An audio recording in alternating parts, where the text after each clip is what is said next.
friends! Welcome to another video. So update muli tayo how much the exchange rate here in Saudi Real to Philippine Peso as of September 3, 2023. So nasa bare months na po tayo mga friends. So malapit ang Pasko kasi bare na eh.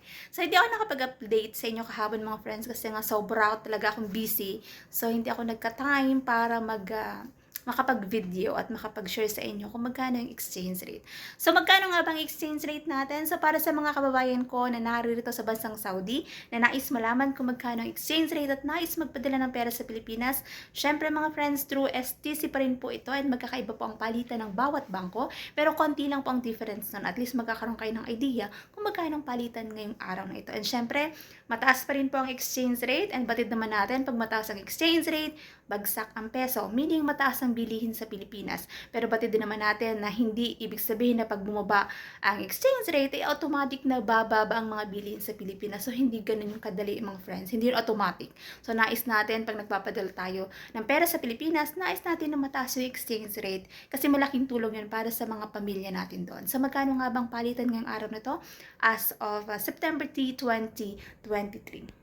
Update natin mga friends, 1 real equivalent ng 14.96 pesos. So yan po ang ating update today as of September 3, 2023, araw ng linggo. 1 real equivalent ng 14.96 pesos. So para sa mga kababayan ko na nais magpadala ng pera sa Pilipinas at nais malaman kung magkano exchange rate ngayong araw na ito, yan po ang ating update today. Syempre through STC pa rin ito mga friends. And pag nagpapadala tayo ng pera sa Pilipinas, may binabayaran po tayong transfer fee at meron din po yung VAT.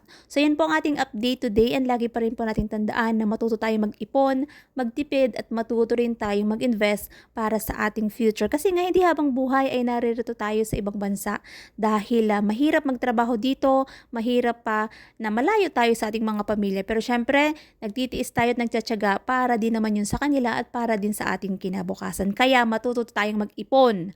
Laging save. So, paano nga ba? So, kailangan natin matutong mag-ipon, magtipid, at matuto ring mag-invest. So, that's it for today's video mga friends. And thank you for watching. See you on my next update mga friends. God bless everyone. Much love!